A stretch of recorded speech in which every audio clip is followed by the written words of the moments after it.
Before inaugurating another Scala season, CALLAS made her operatic conquest of London. It was as Norma, the role that would be more closely associated with her than any other.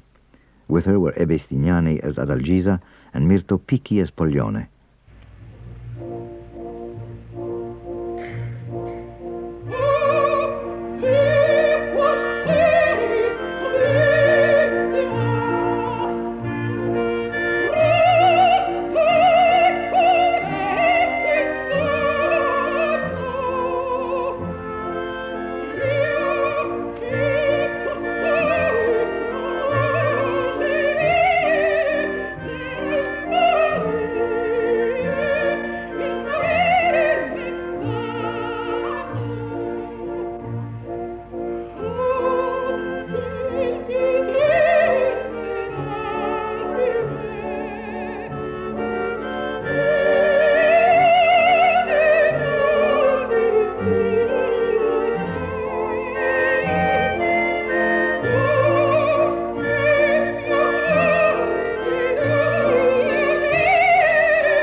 Callas's Covent Garden appearances have been the most exciting operatic events of the post-war period.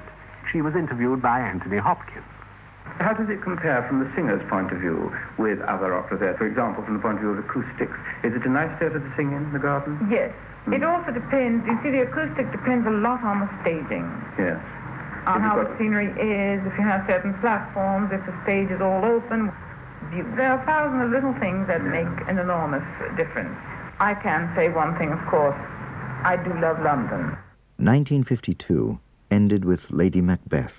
Though Callas never sang it again in the theatre, it remains one of her finest dramatic achievements. Her conductor for this revival was Victor de Sabata.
In the spring of 1953, Callas undertook another role, one that would have long and intimate associations with her, Medea. As with Armida, she first sang the taxing part at the Florence May Festival.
Callas began her long association with EMI Records at this time.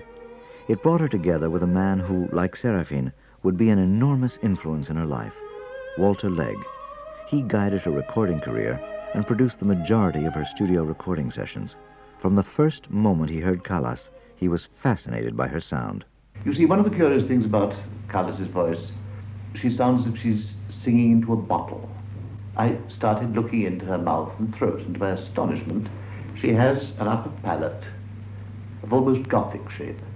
It goes up like a church steeple. But after all, the shape of the resonances, the shape of the mouth, the texture of the chords are those factors which make the character of a voice. Though Callas had conquered Italy, and though the rest of the operatic world was clamoring for her voice, she was unhappy with herself. Always overweight, she was now determined to make Maria the woman the equal of Callas, the artist. I was doing Medea then. My first instinct was saying that the face is too fat and I can't stand it because I needed the chin for expression. So I was annoyed. I darkened the color of all that, but it's nonsense. You can't do that. I went to Rome to sing Lucia. Singing Lucia was such a hard ordeal for me in the first act. I was getting so heavy that even my vocalizing was heavy. So I was tiring myself, I was perspiring too much, and I really was working too hard. And then I was tired of playing again, like, for instance, playing a beautiful young woman, and I was a heavy, uncomfortable woman to move around. And I felt, now, if I'm going to do things right, I studied all my life to put things right musically, why don't I just diet and put myself into a certain condition that I'm presentable? The new Callas, 80 pounds lighter, emerged in time for her American debut in November 1954. It was made with a new opera company in Chicago. The founders of the company were a young real estate executive, Lawrence Kelly, and an ex-soprano, Carol Fox. The company's musical director was the American-born conductor, Nicola Rescigno. Naturally, our first objective was to try to get the reigning queen of opera at the time, Maria Callas. None of us had any personal contact with her, and off we went to Milano. And I remember she was sick She received us in her bedroom. She had a horrible boil on the back of her neck, which she insisted on showing us. When the company came to be a reality, she accepted. And we chose, as her debut opera, Norma. The Chicago performances of Norma brought Callas and Rescigno together for the first time. She says, maybe of all of the scores that I sing, I'm quoting Maria, she said, maybe Norma is the one that is closest to my heart. And she says, I'm very particular about certain things, so would you mind that we go over certain things? I knew that this was an examination. From then on, we sort of spoke the same language. I remember many times when we would go for a recording session or in a concert or something like that, pieces that she had done 100 times, but that maybe I was doing it for the first time. And I said, Maria, let's go over it. Oh, she said, come on, we feel music the same way. I said, up to a certain point. After I do have an orchestra there. And she'd always say, do they pay you for conducting? And I said, well, badly, but they do. And she said, well, you conduct. That's your job, and I'll sing. The first rehearsals with Callas were not what Rescigno expected. Maria did not know how to mark. Now, mark is a technical word that we use in the profession to say when you're not singing full voice. So what came out was really very strange. She started off her sounding like a cat meowing around the place. What I did get, the diction, the meaning behind every line, tremendous concentration. We could rest for 5 minutes and then go right back in.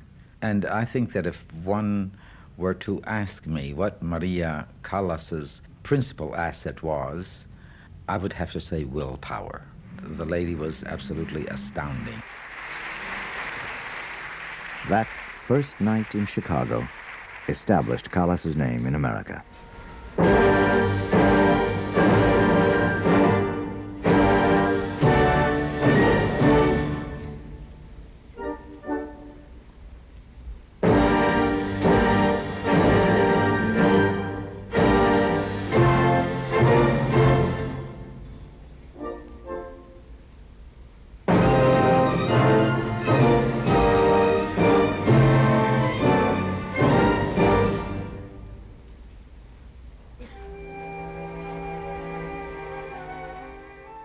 It was a very, very exciting evening. Even with television as not being as prevalent as it is now, the next day, the whole United States, musically speaking, was talking of this fantastic lady. We all knew about her, everybody knew about her, because by that time she had already been doing all the opening nights at La Scala, but to have her there in the flesh, in the United States, was quite an experience. And what a performance it was. She really brought the best out of you, and that was not only out of me, but of all her colleagues. I mean, when you were on the stage with this woman, she could just wipe you out unless you didn't give your very best. I remember Di Stefano saying that at the time there was a sort of love-hatred affair going on there, and he used to say, I enjoy singing with Callas because she keeps you on your toes. If you don't give 110%, they won't even know you're there, even if the program spells your name out. When we got to the duet Mi do Norma, Giulietta Simeonato sang her initial phrases, Mi do Norma. Well, it was like Casals playing the cello.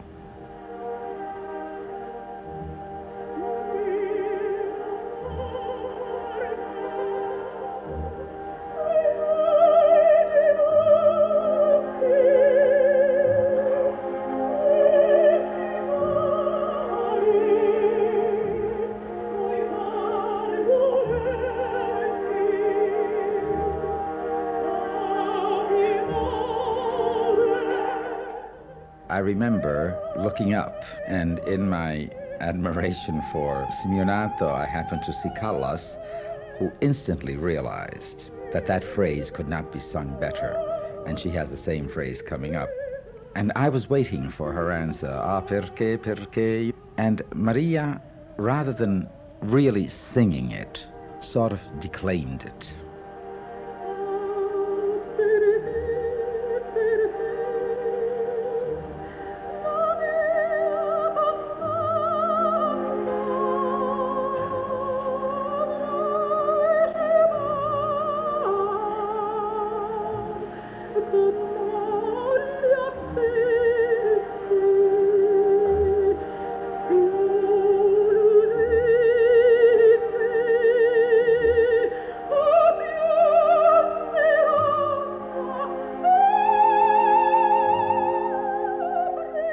so it came out, perché contai. Afterwards, when the two voices unite in thirds, it gave that whole scene such a new depth and meaning that it was really fantastic.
After the first season, I remember going to Maria and saying naturally that we wanted to continue the seasons and would she be willing to come back the next year. And she said yes. I said, well, Maria, do you have any criticisms to make? And she said, no, it's fine. She said, you have to strengthen your comprimari. And she said, you know, and I have wonderful colleagues, the best singers in the world. She says, but there's one lady missing. I mentioned this one, the other one. She said, no, she's the greatest one of them all. I said, well, Maria, let's stop playing games. Who is it? She says, Renata Tebaldi. She said, imagine what a coup it would be for you to have me one night and Renata the next night. And we did succeed in getting Renata the second year, and you can imagine the audiences. The second Chicago season opened with Callas in I Puritani, and on the second night, Tebaldi made her Chicago debut as Aida. Ritorna vincitor, e dal mio labbro uscì l'empia parola. Vincitor del padre mio, di lui che in pugno l'armi per me, per ridonarmi una patria, una reggia e il nome illustre che qui c'è l'arme forza. Vincitor dei miei fratelli, Dio la vecchia, tinta del sangue amata, trionfare nel plauso delle egizie corti, e dietro il carro un re, il padre di che te ha vinto. This was the height of the Callas-Tebaldi rivalry. Heated confrontations between prima donnas and their fans have always been part of opera. In the case of Tebaldi and Callas, as one critic noted, if you're interested in a beautiful voice in Forza, you listen to Tebaldi. If you're interested in the fate of Leonora, you listen to Callas. Tebaldi's voice was said to have been the voice of an angel, while Callas, with her sulphuric and disturbing sounds, was considered diabolical. Broadcaster Norman Ross asked Callas about Tebaldi. Why do you think it is that you go to her performances to see her sing and she refuses to come to yours? I wish you'd ask her that. I admire Renata Tebaldi's tone. It's beautiful. Also some beautiful phrasing. Sometimes I must say that I wish I had her voice. Now, you said Tebaldi challenging me. How can she challenge me? Can she sing the operas I sing? No. My repertoire is very vast. Lots of operas and very different operas. Neither Tebaldi nor any other singer at the time could match Callas's repertory, which ranged from Mozart and Beethoven to Wagner and Puccini, roles ranging from a coloratura to a dramatic soprano. Up to the point that these people will not be singing my same operas, will not be doing what I do. So you see, rivals I have not. Even Renata Tebaldi agrees. I don't know why they put this kind of rivalry, because the voice was very different. She was really something unusual. Tebaldi thought the supposed Callas-Tebaldi rivalry had its benefits. And was very good in the end for both of us, because the publicity was so big, and they created a very big interest about me and Maria. I remember that I was very young artist too, and I stayed near to the radio. Every time that I know that was something in the radio by Maria, because the most fantastic thing was when the possibility for her to sing the soprano coloratura with this big voice, and this was really something very special. Tebaldi's Chicago performances were conducted by Callas's mentor, Tullio Serafin. Rescigno explains. Callas had done a recording of Traviata, and it turned out not to be up to her expectation. And so she extracted from Serafin the promise that he would not do it unless she were the Violetta. So he went ahead and recorded, I think, with Antonietta Stella, if I'm not mistaken, and really that hurt Maria a lot, and she for a long time would not sing with him.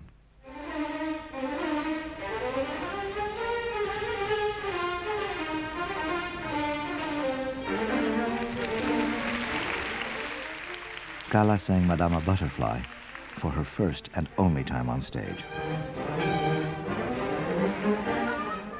We had the 3 performances scheduled, but the demand for tickets was such that we persuaded Maria to do a 4th performance. And I remember it was sold out like in half an hour, just lines around the building at Wacker Drive there in Chicago. Maria had a contract from her young days with a certain Mr. Bagarozzi. He was after her for money, and I think the theater had assured her that we would try to protect her from this type of invasion. I went to the theater that night. Kelly and Fox came to my dressing room and told me that Maria was going to be served with papers. I felt a loyalty to Maria. I knew what this meant to her, and I had the tremendous dilemma whether to tell her, and I don't know if I was wise or not, but I did not tell her.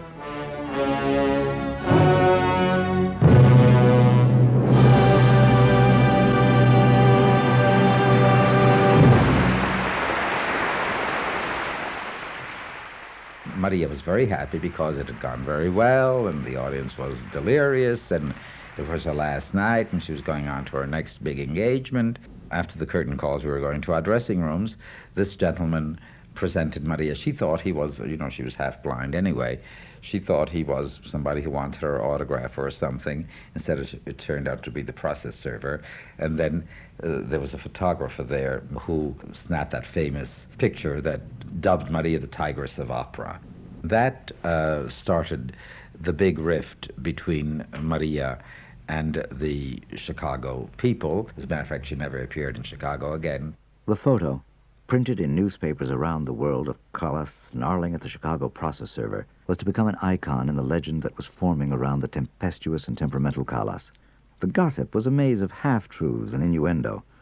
Her colleagues knew her as a total professional and a singer deeply devoted to her art. Maria was first and foremost a great musician.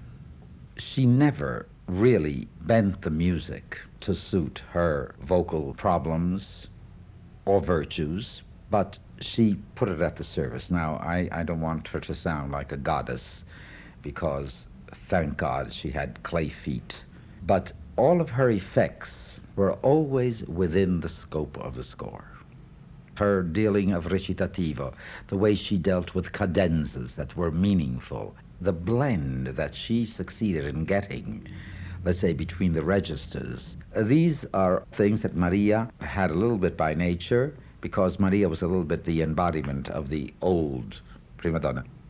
The notoriety created by the process server incident in Chicago was the first major scandal to rock Callas's career. In 1955, Callas was generally considered to be opera's foremost prima donna and personality. Just a few months before her final Chicago performances, Callas gave what she and the majority of her admirers felt was the pinnacle performance of her career, Lucia di Lammermoor, with conductor Herbert von Karajan in Berlin.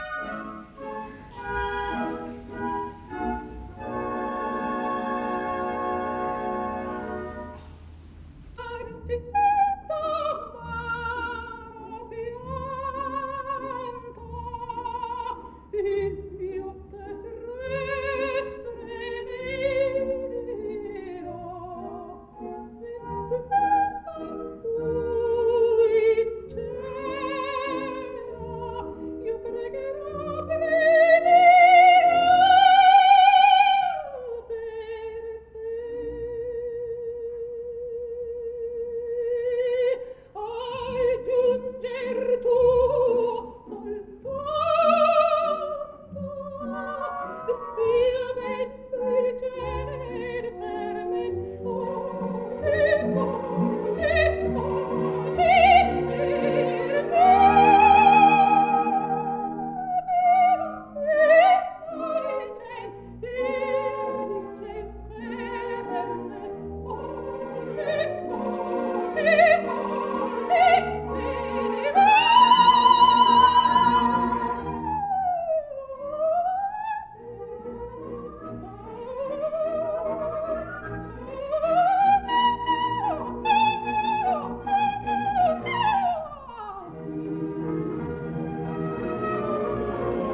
Maria Callas's greatest glory came during the mid-1950s at Milan's La Scala Opera House.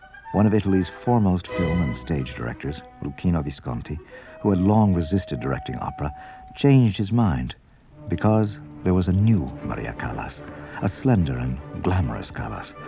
Together, Callas and Visconti made operatic history. Their first collaboration was Spontini's La Vestale in 1954, followed by La Sonnambula in 1955, conducted by Leonard Bernstein.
First of all, I must say about Luchino, he is a gentleman. I was thoroughly spoiled by him before we even started working together, because he was, the Grand Seigneur was treating the prima donna so lavishly, and I felt that. He made a point of pointing it out, and I enjoyed it thoroughly. He taught me something without his knowing it. The less I move without evident reason, the more it is my own personality. He was perfect. To me, to the mise en scène, to the way he moved the chorus. He made no mistake that he could reproach himself, that we could reproach him, and that the public could reproach him. When I prepare a role in the beginning, the outline is, this is how she's supposed to move, because this is her background and culture or whatever it is. The main thing, I believe, is not the libretto, is mainly, though I give enormous attention to the words, I try to find truth in the music.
take the music and you learn it as you were in the conservatoire. In other words, exactly as it's written, nothing more and nothing less, which is the phrase that I call straitjacketing. The conductor gives you his cuts. If you have cadenzas, he gives you ideas about what his cadenzas would be. And his cadenzas, I mean, are never his if he's a conscientious conductor. He always builds his cadenzas according to the taste and the liking and the particular makings of the composer. If you're dealing with sentiments, with characters, with music, let us deal with less florid things, or rather, let us use embellishments to the service of expression.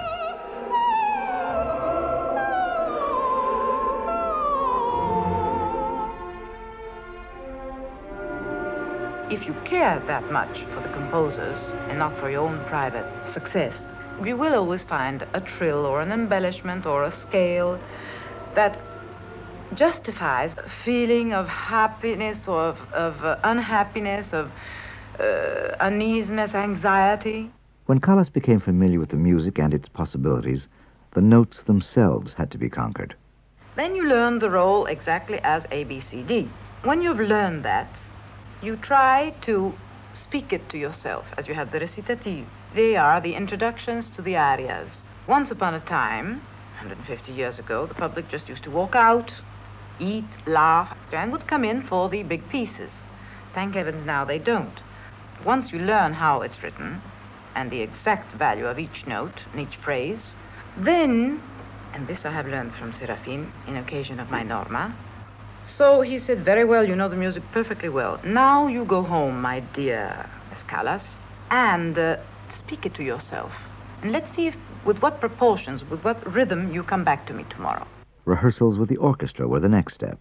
With a lot of quarreling between the conductor and the stage director. No, this is my rehearsal. No, this is my rehearsal. Up to this point, we have not sung the opera and performed the opera straight through. You should measure your strength, where you can rest, where you can get away with lots of things. You really have to exactly know where you stand. I have a way of my own. This way I've learned from my teacher, De Hidalgo, and also from Serafin. They have taught me, and life has taught me, that the last act is the most important. Because no matter how much and how well you've sung, if the last act is not superior to all the rest, well, you might as well not sing it. As critic Winthrop Sargent wrote in the New Yorker magazine, Callas's voice is not pure innocent. Pure innocent voices are a dime a dozen, but a fiery conveyance for female passion. In her approach, to act is to sing, and to sing is to act.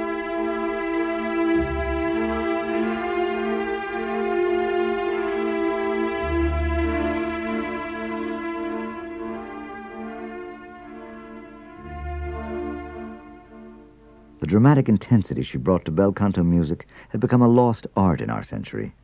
Even a popular opera like Lucia de Lammermoor, which had been reduced to merely a showcase for vocal display, became a dramatic tragedy when sung by Callas.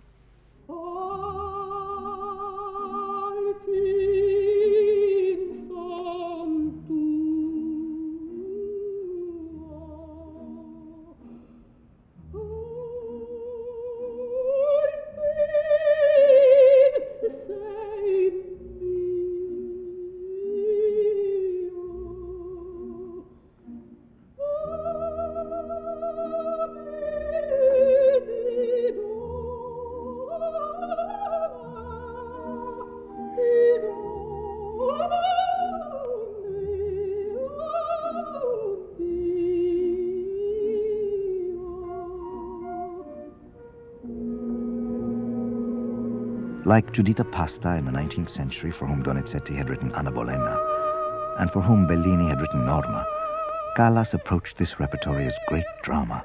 Like Pasta and her contemporary, Maria Malibran, Callas's voice was a mezzo, extended upwards, and for some, like the evenness of registers, which had always been prized in singing. In compensation, Callas brought an excitement and a dramatic intensity to this music that had not been heard in over 100 years.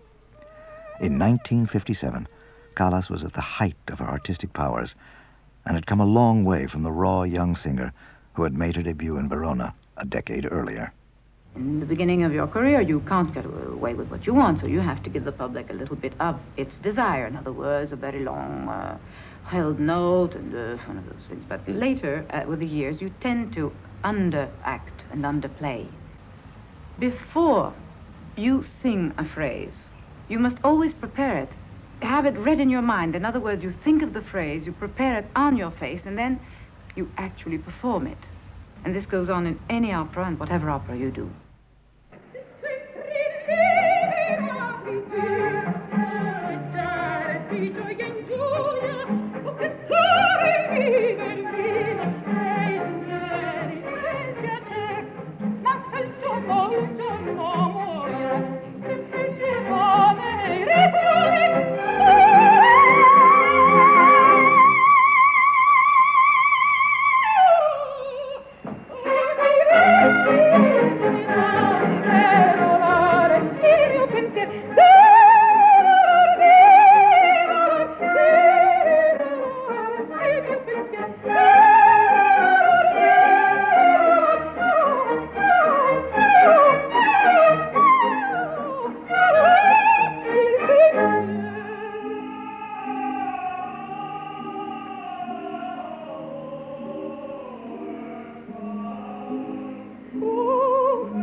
Under Visconti's direction, Callas's Violetta in La Traviata was one of her greatest creations.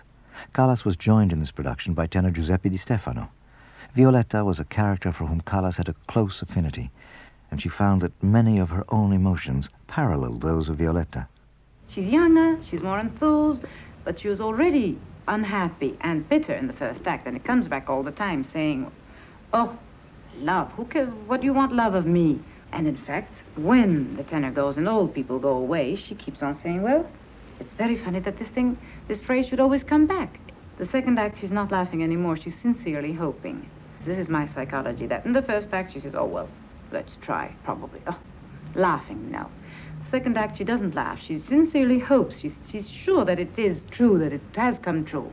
And as soon as Germont comes in and tells her the problems of life, well, she immediately has, she knows she's lost also on account of her health. In the novel, she never saw him come back. He found her dead. He had to, in fact, unbury her. In the opera, of course, he manages to come back and she dies in his arms. And I have found through Luchino Visconti's production that the less I moved, the better it was.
Paghi il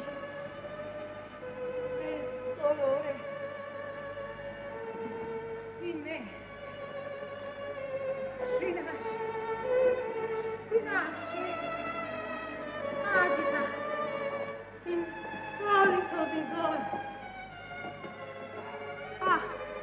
Io.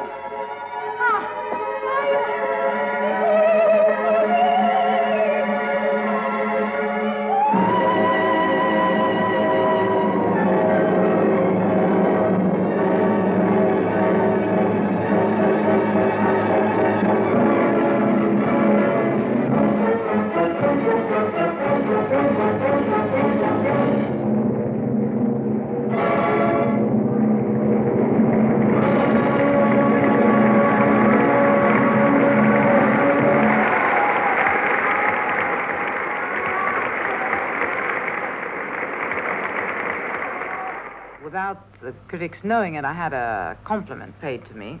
The critic said that Callas in Traviata appeared to us tired, and especially in the last act, because I struggled so hard to find this particular rather little tired quality that I wanted. I had preferred also a sort of a useless movement, a useless gesture like trying to get the mirror or something on the dressing table and not being able to, and always just dropping the hand. As with many of her roles, Callas experimented with her characterization of Violetta throughout her career. With the years, you even can change hairdos, you can change costumes. My Traviata has changed frequently. My Norma, more or less, not much. It has, but not that much. Medea has changed. Later on, that if I created a softer hairdo and a softer appearance, that I might really create her as more of a woman, a living woman. But as evil as was Callas's Medea, and as moving as was her Violetta, it is as the Druid priestess in Bellini's Norma that Callas is at her most unforgettable. I don't say she resembles me, or maybe yes in a certain way. I mean, she's very strong. In other words, she just roars like a lion, but actually she's not.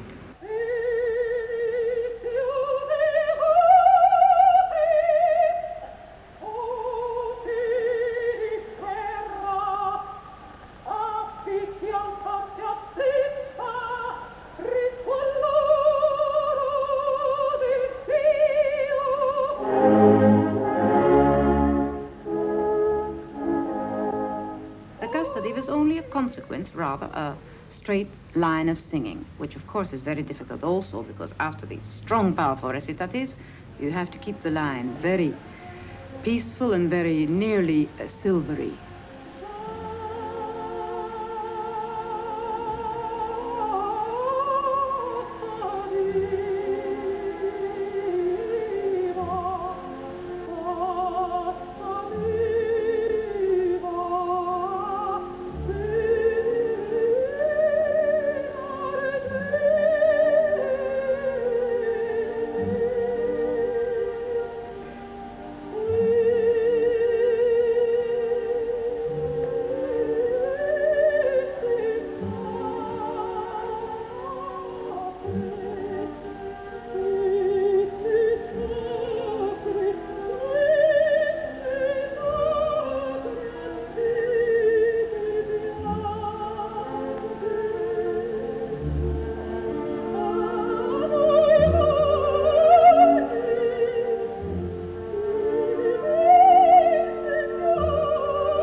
Even though Callas had become the most famous prima donna in the world, she remained the complete professional, one aware of her limitations and anxious to improve. You grow into habits like hanging on to words.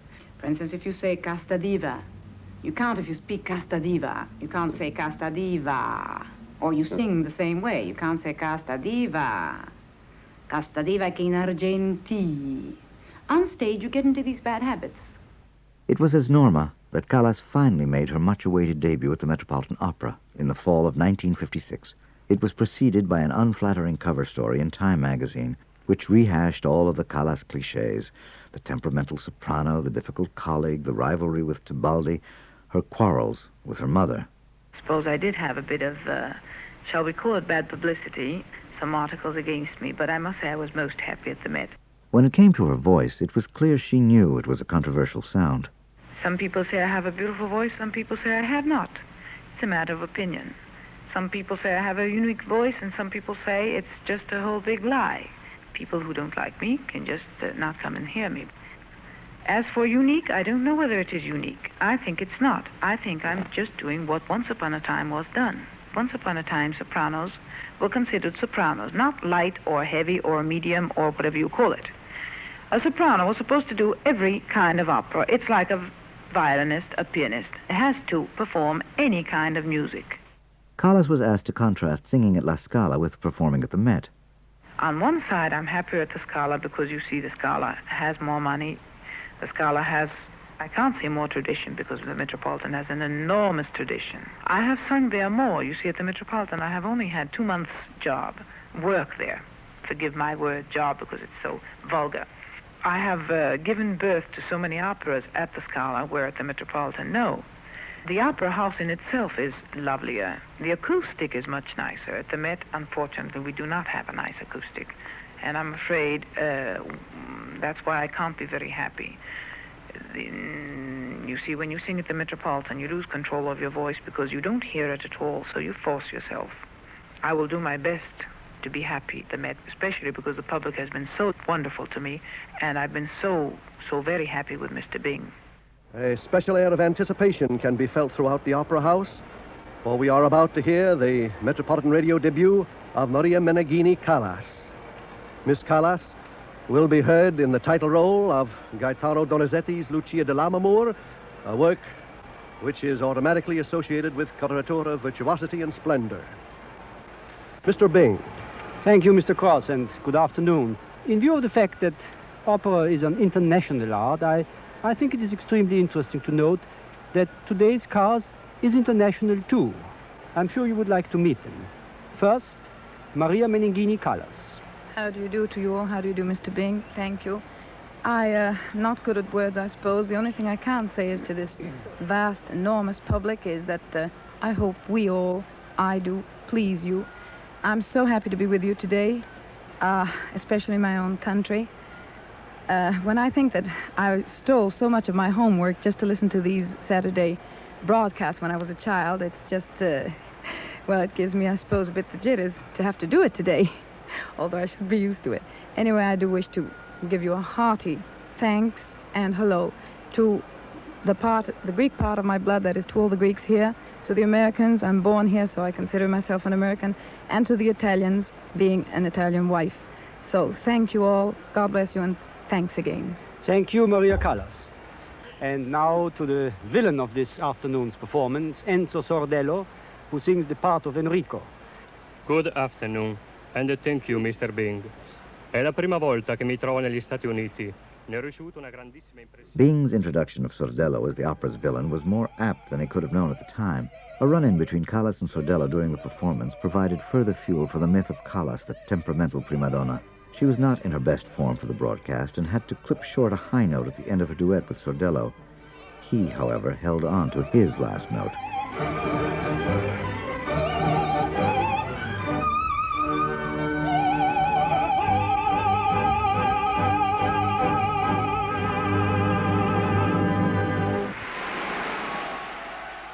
Callas felt Sordello's conduct was unprofessional, given the circumstances, and protested to Bing, as did conductor Fausto Cleva. Sordello was fired, and the incident resulted in another Callas scandal.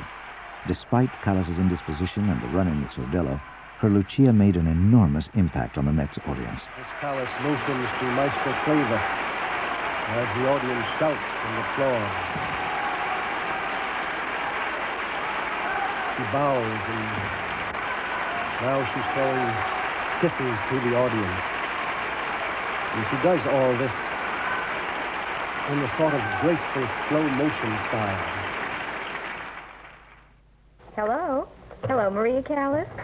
One moment. Hi, Gardner calling. Hello? Hello. Madam Callas, how are you this evening? Oh, I'm fine. Thank you, Mr. Gardner. Very happy to talk to you. I am very happy to talk to you, and I hear you stopped the show last night at the Met Opera again. Oh, how nice of you to say so. Thank you. Do you sleep better after you stop a show? Well, of course we do, though. In an effort to counter the bad publicity concerning her mother, Callas was even willing to subject her father to a television interview by columnist Hy Gardner. I wonder if you'd hold that phone and put him on another phone right next to you, if you could. Here he is. I'm afraid he's a very proud father. The only time we do quarrel is when he brags about me. Fine. Has he gotten the phone yet, Mr. Callas? Hello? Hello, Mr. Gardner. Hello, how are you, Mr. Callas? Fine, thank you. I am very glad to hear you. I'm very glad to talk with you, too. Well, now, are you and Mama Callas divorced? Yes, sir. Mrs. Callas said the other day, and I'm quoting her now, I just want to see Maria, to embrace her and to kiss her. I will not mention money. Who wants money? I want my child's love. And then she said, and I'm quoting again, I read that a magazine has offered Maria $50,000 for her story. Why don't they give it to me? I have a grand story to tell. End the quote. Now, would you say that this is the way to win back a daughter's love? I believe this attitude of mother, somebody else is behind her and does that. I see. We had another quote here in which it was said, Maria herself was said that, and I'm quoting, my sister was slim and beautiful and friendly. I was the ugly duckling, fat and clumsy and unpopular. It's a cruel thing to make a child feel ugly and unwanted. If the quote is accurate, who made her feel unwanted? Mother does always. Sometimes I told to her, it's not good to treat daughter this way. It is better things to treat both like lovely daughters. Well, I'm awfully glad you got on the phone because there are a number of these things that I know that I wouldn't want to ask Madame Callas about, and I hope, and do you think that sometime there may be a reconciliation? Mr. Wagner, the time is the best doctor for everything. Callas's break with her mother had come in 1950, following her first season in Mexico. To Callas, their estrangement was a private family matter. I have never spoken against my mother, though I could have. So it's not for the public that I don't want to speak against my mother. It's for my own sake. I want to be in peace with myself. My mother has a right to say anything she wants, pro or against me.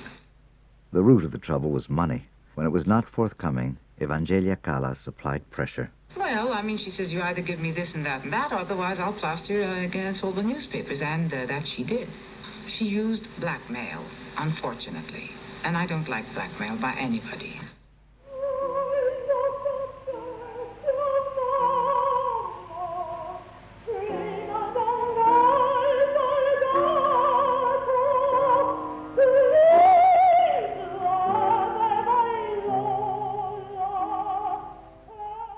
In addition to her problems with her mother, Callas was enraged to find that her sister Jackie started voice lessons and had singing aspirations of her own.